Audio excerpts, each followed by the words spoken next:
Oui, toi là qui regarde la vidéo d'Anto Sensei, tu crois que je t'aime? Non, je t'aime pas. Avant, il y avait que moi et Anto Sensei, on était seuls au monde. Mais depuis que t'es là avec les autres élèves, il me regarde plus comme avant, il veut plus de moi. Et tout ça, c'est ta faute. Donc crois-moi un jour, toi et moi, on va se taper. Ce regard me manque. Il me manque. Putain, Donald Trump, tu fous quoi là? Casse-toi, je dois faire une vidéo. Hello les gens, c'est Anto Sensei, j'espère que vous vous portez bien. Aujourd'hui, je vais vous présenter 5 animés peu connus, mais qui devraient l'être un peu plus. Sur ce, let's go!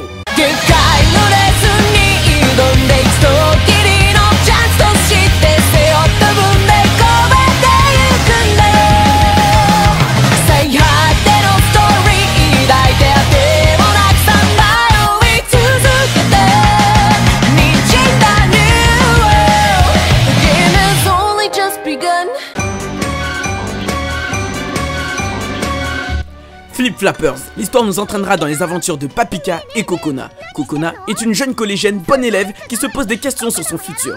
Un jour, elle rencontrera Paprika, une jeune fille débordante d'énergie qui semble n'avoir peur de rien. Ces deux adolescentes, à leur rencontre, vont tomber dans une sorte de dimension alternative appelée Pure Illusion. Ces dernières, pour faire face aux dangers qui se présenteront à elles, vont se voir confier une mystérieuse pierre qui leur prêtera des pouvoirs, les transformant en guerrières surpuissantes. Nous suivrons ainsi nos deux jeunes étudiantes dans un monde inconnu dans lequel elles vont devoir survivre par la force de leurs poings. Les animations de cet animé sont juste incroyables. Bon, au début tu croiras à un banal animé de combat entre filles, mais non mon gars, si le scénario n'est pas ouf, il est largement rattrapé par les chorégraphies et animations qui sont proposées lors des combats. Bon, j'irai pas jusqu'à dire que c'est du même niveau que One Punch Man, mais c'est du même délire. Alors va voir cet animé juste pour la qualité qu'il propose. Crois-moi mon gars, que tes petits yeux me remercieront après.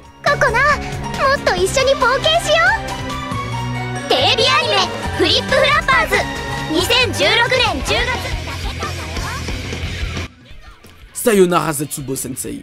Nozomu Toshiki est un professeur de lycée très pessimiste. A vrai dire, les kanji pour écrire son prénom sont les mêmes que ceux pour écrire désespoir. À croire que ses parents ne voulaient pas de lui et s'en sont pas cachés. C'est en tentant de se suicider en se pendant à une branche de cerisier qu'il rencontre Kafuka Fura, une jeune fille au caractère totalement opposé au sien. Celle-ci va le sauver en quelque sorte. En voyant son positivisme à toute épreuve, celui-ci va abandonner l'idée de mettre fin à sa vie pour un moment. Cependant, il se rendra vite compte que la fille qui lui a sauvé la vie deviendra une de ses élèves de classe et que bizarrement, elle n'est pas la seule à avoir cette mentalité de voir le verre à moitié plein plutôt qu'à moitié vide. Ainsi, nous suivrons la petite vie d'un professeur désespéré face à des élèves ultra optimistes qui essayeront de le sauver et lui faire voir la vie du bon côté.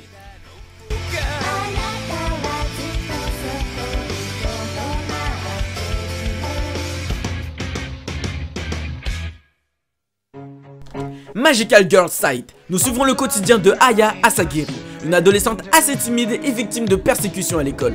Elle n'a que pour ami un chat errant dont elle s'occupe en cachette. Et comme si ce n'était pas assez, elle se fait violenter tous les soirs par son grand frère et est négligée par ses parents qui ne semblent pas réellement s'occuper d'elle. Une nuit, alors qu'elle pense à se suicider, son ordinateur va se connecter à un mystérieux site internet. Dans celui-ci, une mystérieuse page va lui annoncer qu'elle a été choisie pour devenir une Magical Girl. Par la suite, elle recevra une sorte de jouet ressemblant à un gun.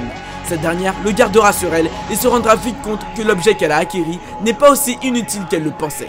En effet, elle gagnera la possibilité de téléporter à n'importe quel endroit tout ce qu'elle pointe avec son flingue. Elle aura ainsi en main les possibilités de se venger de ceux qui lui ont fait du tort. Cependant, quel est le prix à payer pour disposer d'un tel objet magique? Et surtout, est-elle la seule à posséder ce genre de pouvoir?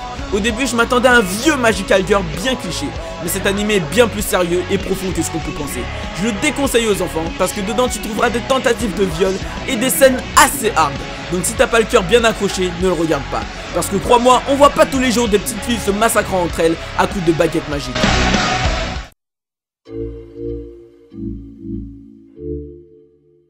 Paranoia Agent. Tsukiko Sagi est créatrice dans une grande entreprise et a connu un franc succès grâce à une de ses peluches. Un soir, en rentrant de son travail, elle est attaquée par un mystérieux enfant armé d'une batte de baseball et de roller. Il sera surnommé par la suite Shonen Bat, le gamin à la batte. Cette dernière, déjà en proie au manque d'inspiration suite à son dernier succès, va en plus de ça se mettre à avoir peur de sortir dans la rue. Surtout qu'on apprendra par la suite que le Shonen Bat agressera d'autres personnes après elle. Deux écoliers que tout oppose, une jeune femme aux activités nocturnes peu recommandables, un journaliste et même un policier. L'affaire va alors prendre une dimension nationale et la police va mener son enquête pour retrouver ce fameux jeune garçon qui bizarrement crée une amnésie chez toutes les victimes qui l'attaquent.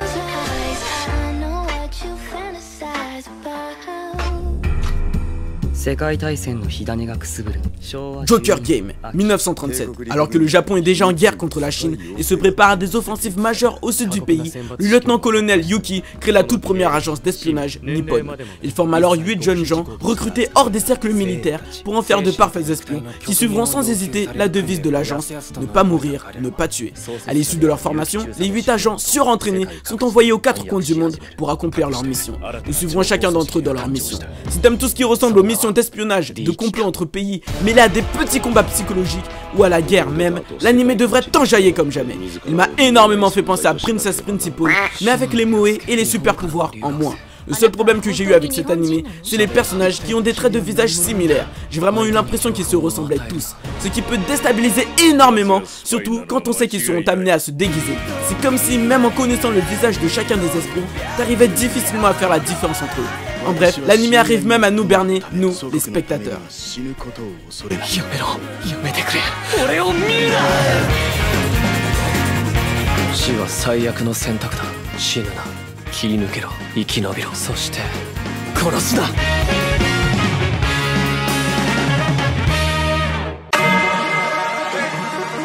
Et voilà, c'était la fin de la vidéo. Si tu l'as kiffé, abonne-toi. N'oublie pas d'activer la cloche. Et surtout, fais-moi du sale au compteur des pouces bleus. Je veux l'entendre une